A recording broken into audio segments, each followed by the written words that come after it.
Olá, boa tarde. Boa tarde. O JC1 começa agora. O governo muda decreto das armas e tira a permissão para a compra de fuzil por cidadão comum.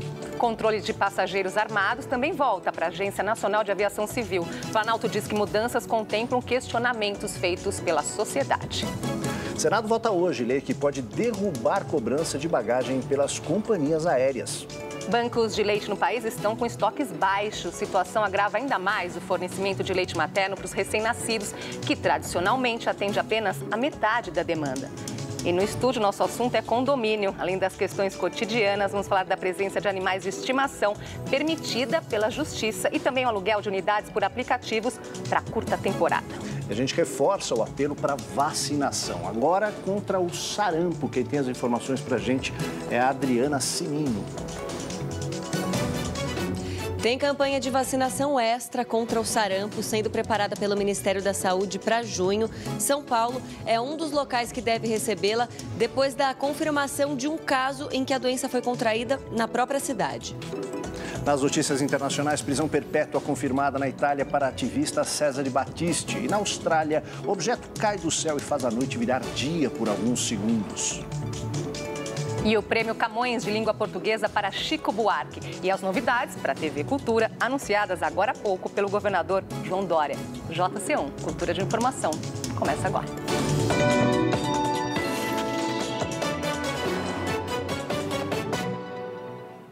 Começamos essa edição com as informações de Brasília fundamentais para você exercer a sua cidadania. Esse é o nosso objetivo sempre aqui, né? O governo recua e publica novo decreto sobre armas que proíbe o porte de fuzil pela população. E mais uma de Brasília. Projeto que reduz o imposto avança na Câmara mesmo sem a participação do governo. E tem mais, o Senado vota hoje a medida provisória que permite 100% de participação estrangeira nas empresas aéreas e proíbe cobrança pelo despacho de bagagem. Segundo o projeto aprovado ontem pela Câmara e que segue agora para o Senado, cada passageiro poderá despachar uma bagagem de até 25 quilos nos voos domésticos sem pagamento adicional, como acontece hoje. Também fica liberada a participação de estrangeiros em empresas aéreas nacionais. A medida que pretende estimular a concorrência também deve permitir uma solução para a crise da Avianca. Projeto de reforma tributária que substitui por um único tributo os 5 principais impostos cobrados sobre mercadorias e serviços no país deve ser votado hoje na CCJ, a Comissão de Constituição e Justiça da Câmara. O projeto não saiu do governo, foi elaborado pelo economista Bernard App e pelo deputado Baleia Rossi, do MDB de São Paulo. Sugestões do governo poderão ser incluídas apenas na comissão especial que será formada se o projeto for aprovado na CCJ. O governo recua e altera pontos polêmicos do decreto sobre a posse e o porte de armas, assinado pelo presidente Jair Bolsonaro.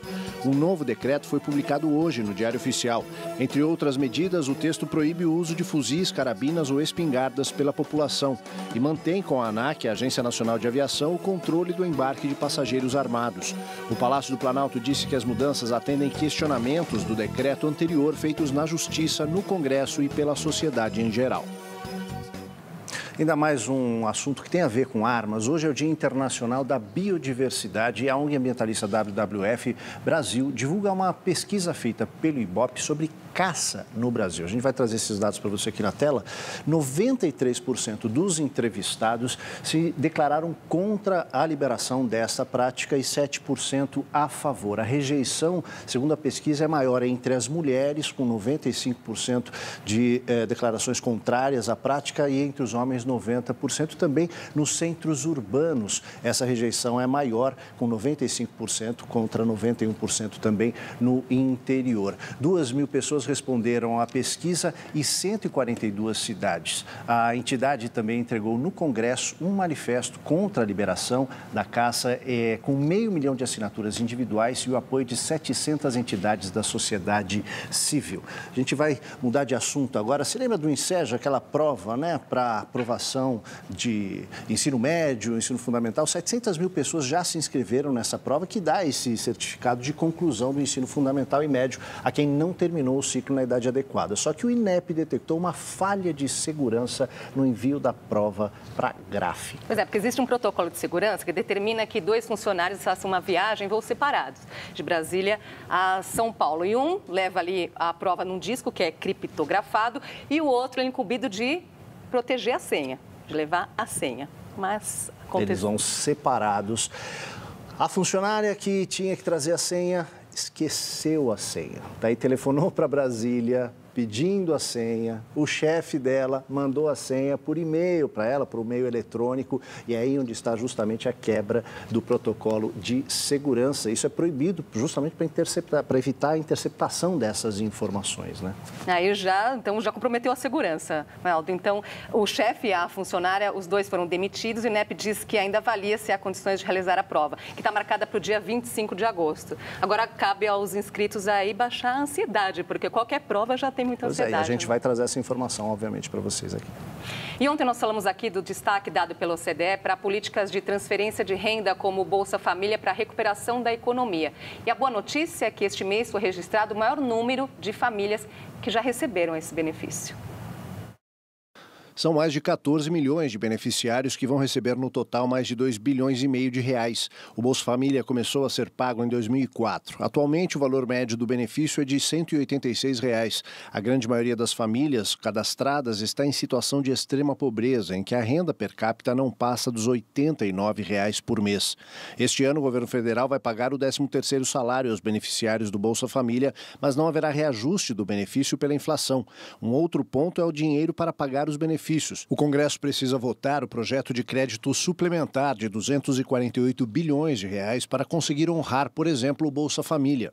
Sem a aprovação, estes e outros benefícios podem atrasar, mas não acabar, segundo o Ministério da Economia.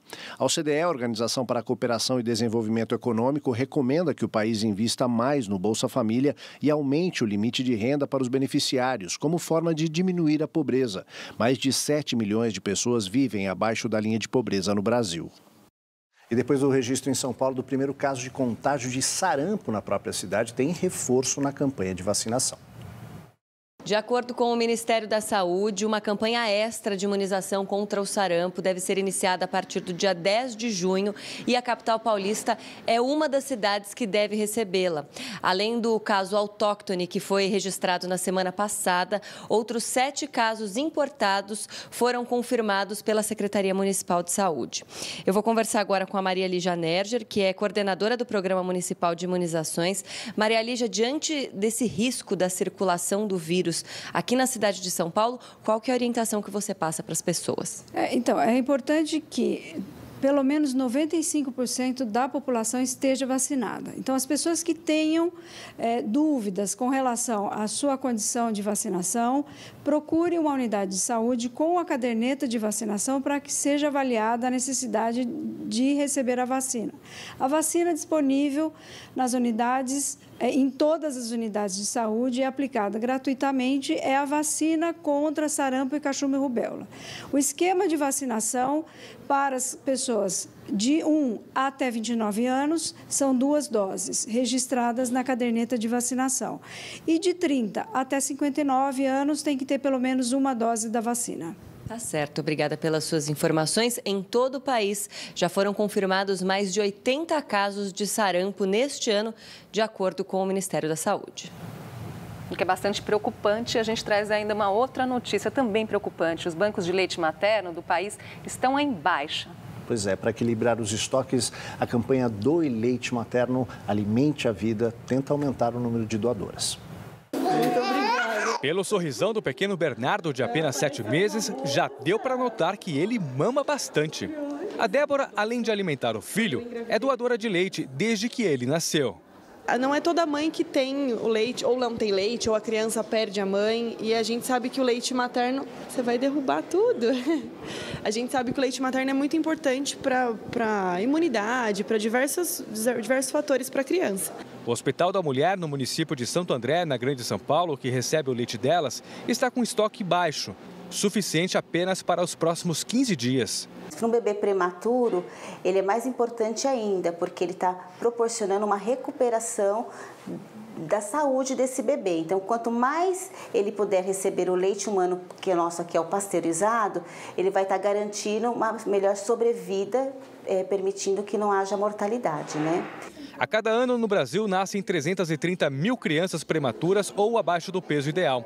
Nos últimos 10 anos, 2 milhões de recém-nascidos receberam doações de leite humano. A demanda total é o dobro disso. Para sensibilizar as mães que estão amamentando, o Ministério da Saúde lançou uma campanha para tentar aumentar em até 15% o volume de leite coletado e ampliar o número de doadoras. Qualquer mulher lactante pode participar. Um frasco como esse aqui, de 300 ml, por exemplo, pode ajudar a amamentar até 10 bebês. Aquela mãe que tem o leite, que possa doar, ela manifesta a vontade de doar, e aí qualquer serviço de saúde avisa aquele hospital que tem o banco de leite, o hospital vai até ela, tem uma equipe especializada para isso, que vai até a residência e vai colher. O leite materno é rico em vitaminas e minerais e protege o bebê contra várias doenças e infecções respiratórias.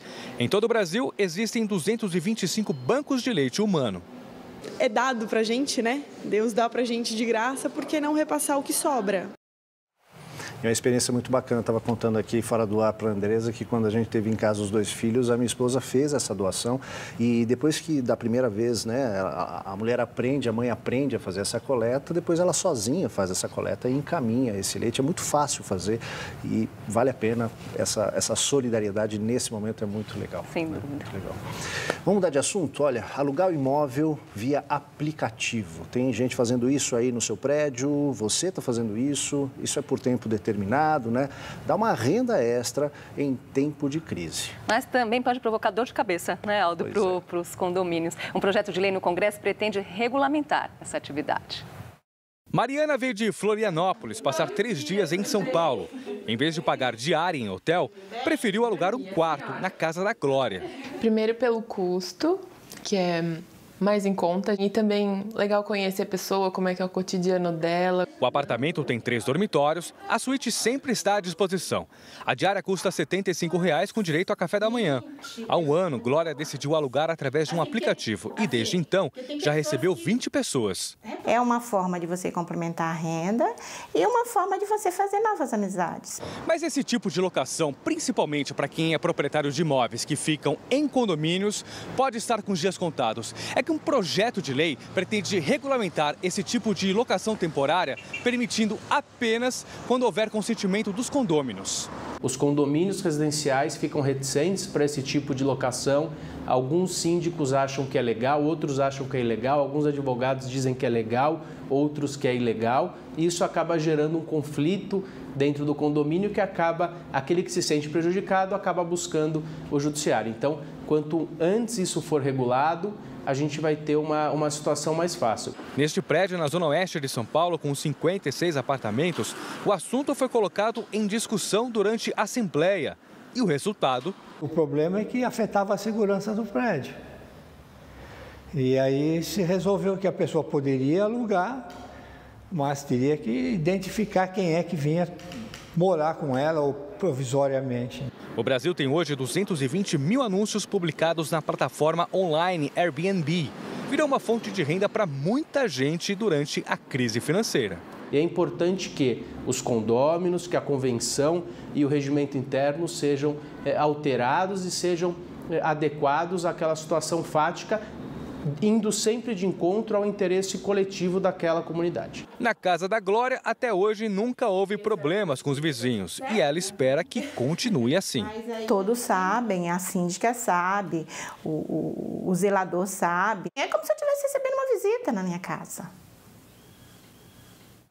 Para nos ajudar com as dúvidas em relação ao condomínio, nós recebemos o advogado especialista em direito imobiliário e condominial, Fernando Augusto Zito. Ele é diretor jurídico da Assosíndicos. Obrigada pela presença aqui. Obrigado a vocês, à disposição. Começar então por esse assunto da reportagem, essa locação. De um lado, a preocupação com a segurança, a movimentação de pessoas estranhas, que pode mudar a todo momento. Por outro lado, quem defende, fica mais fácil alugar, pode reduzir a inadimplência do condomínio, dá para chegar a um equilíbrio? São vários fatores, né? Primeiro, a gente tem que ter em mente que é um assunto que veio para ficar, igual ao Uber, não tem como a gente ir contra isso. Então, tem um projeto no Senado que está tramitando para regulamentar as locações digitais dentro da lei do inquilinato, que é de 91. Então, veja, qual que é o grande ponto de dificuldade dos condomínios aceitarem isso daí? É uma locação normal de 30 meses, residencial, a gente sabe que é o inquilino, às vezes até cria ali um afeto de vizinho, tem os filhos que brincam com seus filhos, aí a gente sabe quem está morando, tem um cadastro. Quando vem para o Airbnb, a grande dificuldade que eu vejo dos síndicos é quem vai morar lá, quem é essa pessoa, é um final de semana, são alguns dias, às vezes a pessoa aluga um quarto para um, outro quarto para outro, então a gente não tem um cadastro, uma certeza de que a pessoa que está morando lá, a finalidade dela é residencial e não outra. Claro, pode vir uma pessoa do bem, vem fazer um curso no final de semana em São Paulo, vem passar férias na casa de um parente, que fica aqui, prefere ficar num condomínio do que ficar no hotel, mas a grande questão dos condomínios é a segurança. E o ponto importante, mesmo após ser aprovado o projeto aí pelo Senado, é a questão das convenções de condomínio, que é o grande documento, a grande regulamentação interna dos empreendimentos. Então, se na convenção tiver permitido o tipo de locação, muito que bem. Se estiver proibido, vai ser difícil, porque para aprovar a convenção são 2/3 do quórum. Então é dificílimo aprovar isso em Assembleia, né? Agora, Fernando, enquanto isso não está regulamentado, qual a orientação para os condomínios? Isso, como você disse, já é uma situação que já está dada. Já está. Qual é a melhor forma de lidar, por exemplo, em relação a controle na portaria, como você colocou, que é uma das questões importantes de segurança? Então, o que o condomínio tem que fazer é exigir, mesmo para essas pessoas que vêm com esse formato de locação por aplicativo, qualquer outra pessoa, um cadastro na portaria. O nome, RG, CPF, quem é o proprietário, uma autorização expressa do proprietário para que a pessoa possa entrar, quantos dias que ela vai ficar no condomínio. Por quê? O zelador, o porteiro, quando a gente é morador e é inquilino, ele sabe quem são as pessoas que estão lá. Se você fica uma semana uma pessoa, outra semana pessoas diferentes, como é que vai ter o controle da portaria? Então, acaba dificultando. Então, se tiver um cadastro prévio, uma regulamentação prévia, respeitar as regras do condomínio, não é porque eu sou morador de final de semana que eu não vou respeitar o barulho, que eu vou querer utilizar as áreas comuns do condomínio. As regras são para todos. Permanecem. Mesmo a locação por temporada ou locação por um prazo mais longo, né? E aí, no caso de algum descumprimento, isso recai sobre o proprietário. Sobre o proprietário. Né? A própria plataforma do Airbnb, quando você quiser dar um exemplo, você entra para você cadastrar o seu imóvel, ele fala para você ver a convenção de condomínio, se ela permite ou não a locação. E a gente já viu entendimentos na justiça que a pessoa teve algum problema com o Airbnb também é solidário na hora de uma condenação na justiça, não só o proprietário que alugou, mas também a plataforma. Não é só eu coloquei a plataforma lá, você entra, cadastra e se vira. Não, ele também é solidário nesse tipo de indenização. Vamos dar um exemplo desse, né? São muitas as questões, tem uma que vem lá, o repórter Everton Lucas, ele trouxe uma questão que vem lá de Fortaleza. Vamos ver. Nessa reunião, o que as pessoas mais reclamam? A pessoa mais reclama é o valor do condomínio, que se encontra muito alto. A mão de obra aumentou bastante, então, para nós que estamos aqui numa área da aldeota, o condomínio se torna uma taxa muito exorbitante, variando até de entre 500 a 700 reais. Esse valor não é dos mais altos, mas sempre preocupa. Como lidar com isso? É possível planejamento para reduzir e como lidar com a inadimplência? A questão do orçamento dos condomínios não tem muito segredo, né? Condomínio a gente até fala brincando que é conta de padaria. A gente tem uma despesa e os moradores arcam com a receita. Então é meio que uma conta muito justa. Claro que você tem que ter uma margem ali, porque tem inadimplência. Aí quando você agrega serviço, eu quero botar câmera de segurança, quero colocar a portaria 24 horas, quero colocar um Honda, você vai incorporando despesas e acaba onerando os moradores. Claro, tudo em busca da segurança, eu quero botar lá um salão de festas novo, vai ter que fazer um rateio, e aí gera manutenção. Então, tudo isso acaba onerando e acaba valores de condomínios mais altos. Mas tem que verificar direitinho com o síndico se consegue reduzir alguma coisa para não ter, como o senhor falou, esse problema aí de ter condomínios altos. Às vezes, a mesma região tem um que é 500 e um é 700. Os moradores gostam de comparar. Por que no dele é 500 e o nosso é 700? E a mesma configuração de condomínio, mesma quantidade de pessoas. Tem que ver os serviços que um oferece, que o outro oferece. Se aqui tem muito devedor, esse não tem devedor, acaba tendo essa diferenciação, né? Entendi. Muito bem. Dá tempo mais alguma pergunta? Vamos fazer mais uma perguntinha? Eu estava comentando com a gente também, falando por tecnologia, tem uma outra coisa que traz agora. Tá vindo, já tem uma outra... A de Manaus está no ponto, é isso? Então vai vir uma pergunta de Manaus agora, depois a minha, depois a minha. Eu já tive um problema assim com um vizinho que tinha a mania de deixar os sapatos na porta da casa dele. E isso me incomodava, porque eram várias pessoas que moravam na casa, então eram vários pares de sapato na porta quando a gente chegava. Tem cada uma, né? É efeito decorativo, né, de sapato. Tem que ficar claro o seguinte, alguns empreendimentos têm 4, 6 apartamentos no mesmo andar, né? Então, até a própria convenção, ela proíbe você de decorar, eu quero pintar de azul, eu quero pintar de branco. Se os vizinhos combinarem, você pode decorar, mas nesse caso aí, até por higiene, ele tira o sapato para não entrar. Então, que ele faça isso, ele tira, mas ele entra e coloca ali num apoio, num tapetinho dentro da unidade dele, porque a parte externa da unidade, que é uma área comum, não é para ele deixar ali vaso, sapato, acaba... Nem se colocar dentro de um baúzinho assim também? Não, porque ali pode até ter risco na questão do bombeiro, né? Se rota de segurança, eu coloco um baú ali, pode se machucar. Então, coloca dentro da sua unidade, não vai ter problema, como aí a pergunta. Muito bem, a gente retoma já esse assunto. Vou trazer para você agora as novidades aqui para a TV Cultura. O governador João Dória anunciou agora há pouco os nomes que vão assumir a presidência executiva e a presidência do Conselho Curador da Fundação Padre Anchieta, mantenedora da TV Cultura. E a gente vai trazer essas informações para você agora com a repórter Maria Manso. Boa tarde, Maria.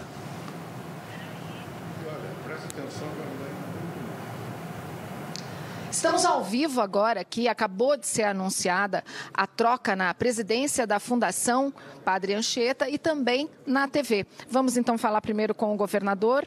Foi anunciada uma nova TV Cultura. O que será essa nova?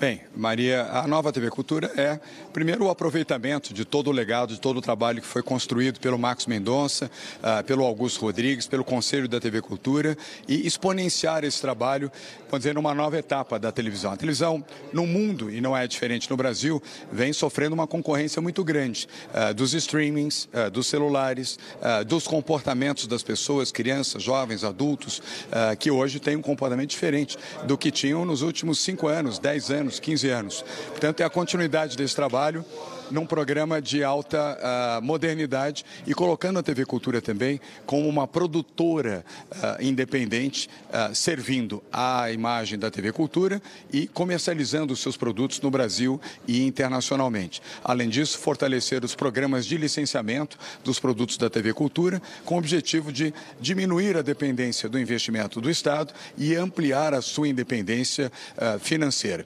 E trouxemos o talento do Zé Roberto Maluf, aprovado por unanimidade por todos os membros do Conselho, e do Antônio Prado Júnior para a presidência do Conselho, dando continuidade, repito, ao bom trabalho que já vinha sendo executado anteriormente. Muito obrigada, governador. Estamos todos aqui, de figuinha na mão.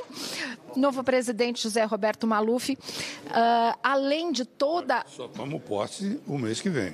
Ah, é verdade. Futuro novo presidente da TV Cultura, por enquanto ainda Marcos Mendonça continua como presidente. Obrigada pela correção.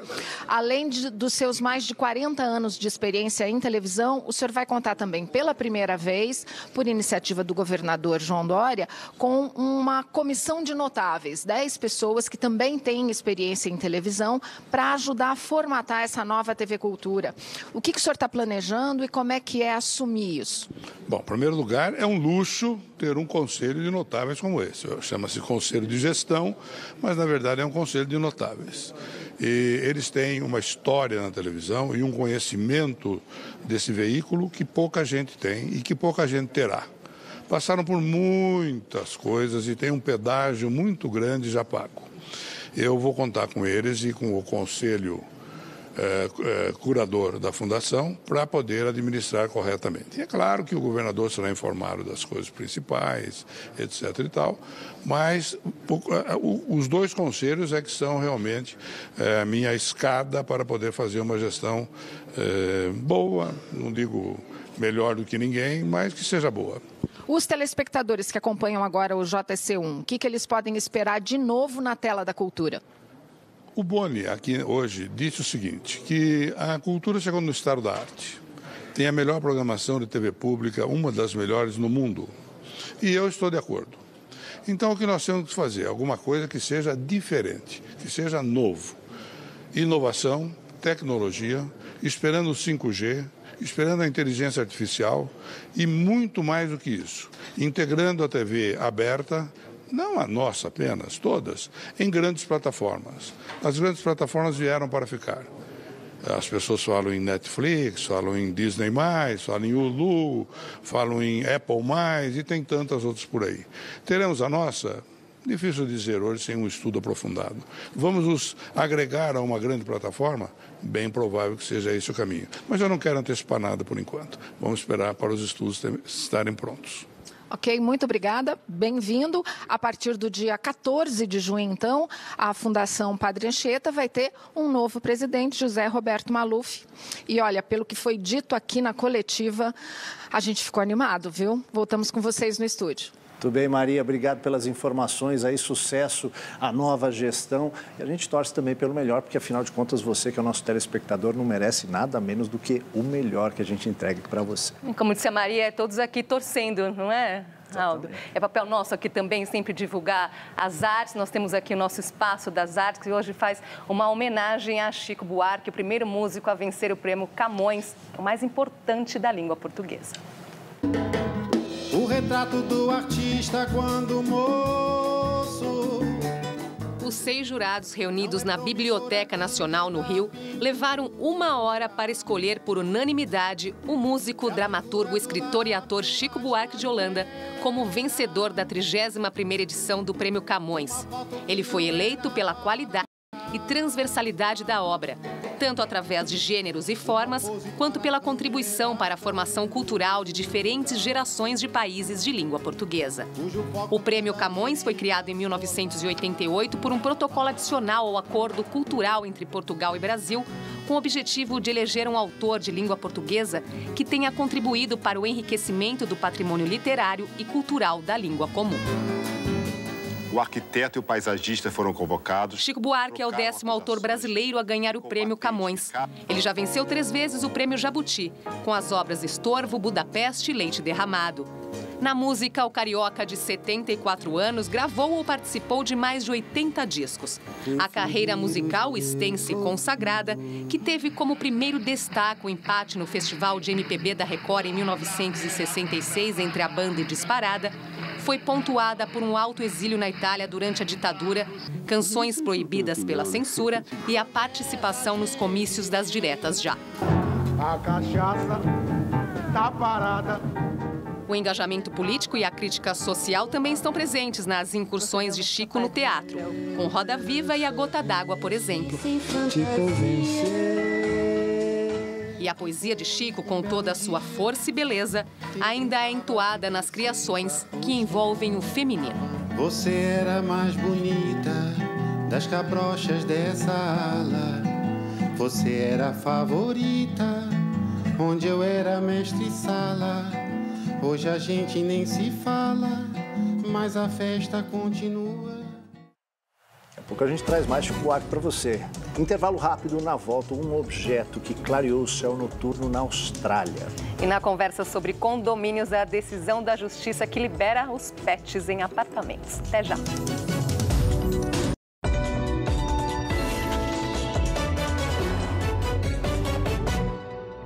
Estamos voltando agora a falar de condomínios. Morar nessa pequena comunidade tem vantagens e também incômodos, né? Exige um esforço de todo mundo. Um desses assuntos é com os animais de estimação. Nem todo prédio permite que os moradores tenham cães ou gatos, e quando permite ainda isso dá problema, né? Pois é, porque muita gente não aceita, acaba comprando uma briga com vizinhos que vai parar até nos tribunais. Uma nova decisão do Superior Tribunal de Justiça promete pôr um ponto final, pelo menos na questão jurídica relacionada a esses bichinhos.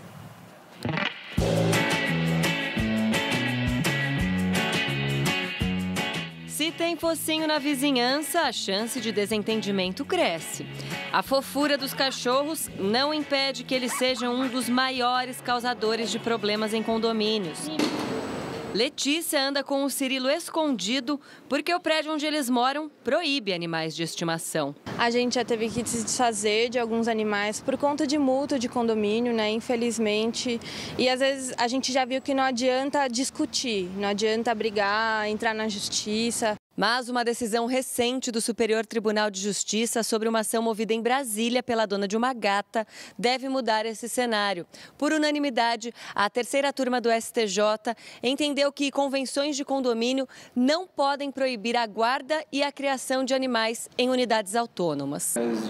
A decisão reforma um acórdão do Tribunal de Justiça do Distrito Federal, que havia concluído que o regimento interno do condomínio se sobrepunha às vontades individuais. Ponto final, é permitido o animal dentro do condomínio, apenas as pessoas dos condomínios respeitarem as regras e restrições de cada condomínio sobre as particularidades dele. De acordo com o último levantamento do IBGE sobre a quantidade de animais de estimação em domicílios brasileiros, há mais de 50 mil cachorros e 22 mil gatos nos lares do país. Como síndica e tutora do RAGE, Cíntia vive os dois lados dessa relação e acredita que pontos como normas de circulação dos animais em áreas comuns devem ser trazidos à discussão nas assembleias. Eles podem decidir por ter ou não, porque a assembleia ela é soberana, né? Quando as regras são respeitadas, fica bom para todo mundo, até para quem não tem bicho de estimação. Nunca presenciei nada demais, a não ser latido, que é super normal, né, tranquilo. Mas assim, cabe a mim respeitar a escolha do outro e, para mim, a gente tem que viver todo mundo em paz e harmonia. Festas com latidos, como as que os cachorros de Priscila fazem quando ela chega, vão acontecer. É uma demonstração do apego dos bichos aos donos e dos donos aos bichos, que tem deixado os condomínios cada vez mais receptivos aos pets, com áreas exclusivas para eles. Aliás, foi esse o principal motivo que fez Priscila se mudar para cá. A respeitar as regras e cumprir. E já tem o espaço deles, né? Então a gente vem para cá, eles brincam e tá tudo certo. Bom, doutor Fernando, então, tá liberado? Ou tem algum entretanto, porém, tem a página 2? Sempre tem, né? Então tem que respeitar ali a segurança, a saúde, o sossego e a higiene. Então, se tiver esses 4 elementos aí, você não vai ter problema de ter um cãozinho no seu apartamento. Lembrando que hoje o animal de estimação, a justiça entende como um companheiro. Então, cada vez está mais difícil você proibir isso nos condomínios. Essa decisão em específico, ela tratou de forma genérica. Então, a convenção falava, não pode animal de nenhuma espécie. Poxa, peraí, eu tenho um cachorrinho pequenininho que não faz barulho, não faz sujeira, por que eu não posso ter? Claro que a gente sabe que tem animais de raças mais ferozes, esses aí você tem que ter um pouquinho mais de cuidado, andar com a guia. Alguns condomínios, eles proíbem que você ande, igual a moça lá pegou no colo. Absurdo, poxa vida. É um companheiro dela. Às vezes tem pessoas que não podem ter filho e o animal serve ali para o companheiro da família, tudo mais. Então tem que ter esse entendimento. Agora, as convenções de condomínio, elas não podem genericamente proibir eu ter um animal de estimação. Claro que elas podem regulamentar determinadas raças que são mais ferozes, tem que andar com a guia. Isso é possível, quer dizer, o porte também, o tamanho e, por exemplo, a circulação em áreas comuns. Quais os locais, o elevador de serviço, porque se de repente ele fizer alguma coisa vai sujar o de serviço, na hora de sair com a guia, não solto, porque ele pode correr, tem criança, dá problema, ou mesmo na garagem. Acontece muito na garagem, do morador soltar o animalzinho, ele vai lá, faz o xixizinho dele no cantinho, aí ele nem vê, o proprietário não vê isso acontecer, aí tem que chamar atenção, o síndico, aí acaba tendo uma indisposição. Então, regulamentando, respeitando aí segurança, sossego, saúde, higiene, vai ter tranquilidade. Nós trouxemos aqui as 2 últimas novidades, essa questão aí do uso de aplicativos para locação, a questão dos cachorros também, que é uma novidade, cães e gatos. Para encerrar, então, nós vamos voltar a falar de condomínio outras vezes aqui no jornal, mas para encerrar, uma palavrinha final, então, para uma convivência harmoniosa. A gente trabalha com condomínio, já viu muitos problemas, né? Tem que ter um síndico que consiga aplicar, né, a regra.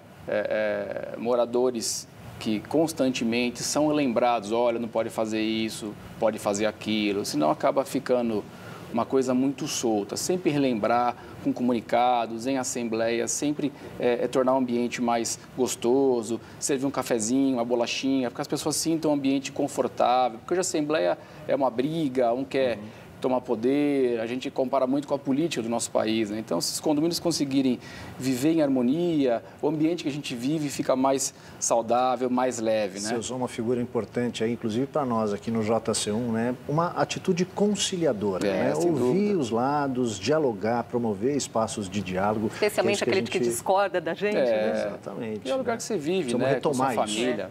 Exatamente. Muito obrigado. Obrigado a você. Até uma próxima, doutor Fernando. A gente vai para um rápido intervalo e deixamos você com mais um pouquinho de Chico Buarque Prêmio Camões, o nosso Espaço para Arte.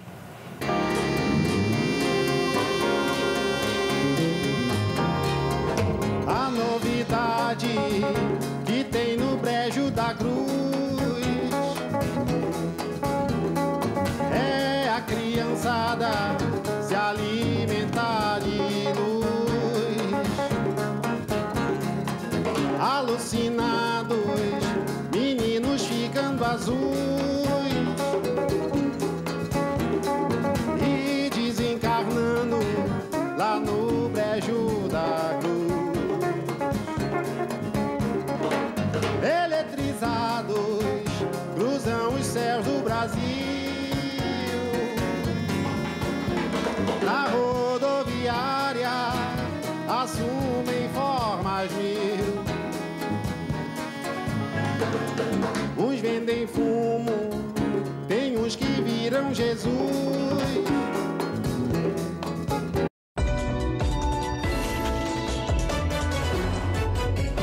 A gente vai para as notícias internacionais. Um objeto misterioso nos céus da Austrália e pelo menos 6 pessoas morreram e 200 ficaram feridas durante manifestações contra o presidente reeleito na Indonésia.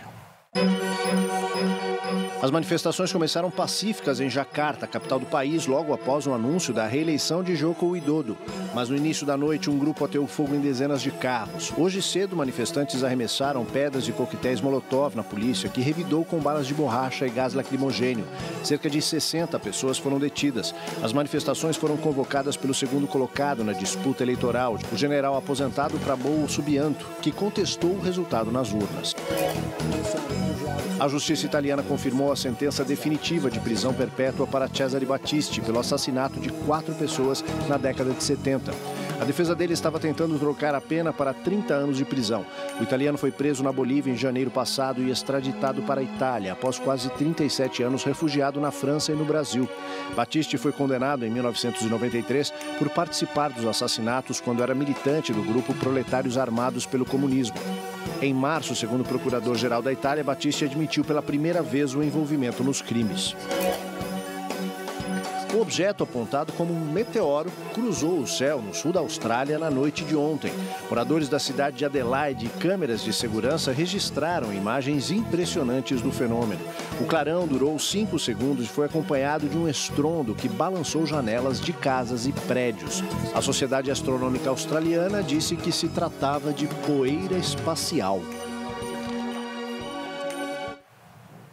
Chico Buarque, que está em Paris, disse que ficou muito feliz, honrado de seguir os passos de Raduan Nassar, o último escritor brasileiro a ganhar o Prêmio Camões em 2016. Pois é, a gente deu uma garimpada aqui nos nossos arquivos da TV Cultura para trazer Chico, cantor e compositor, para você.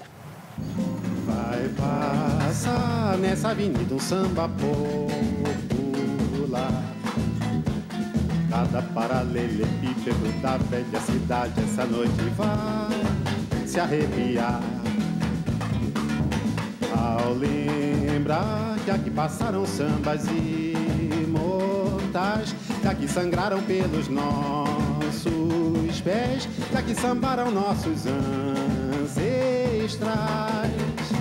Num tempo, página infeliz da nossa história, passagem desbotada na memória das nossas novas gerações.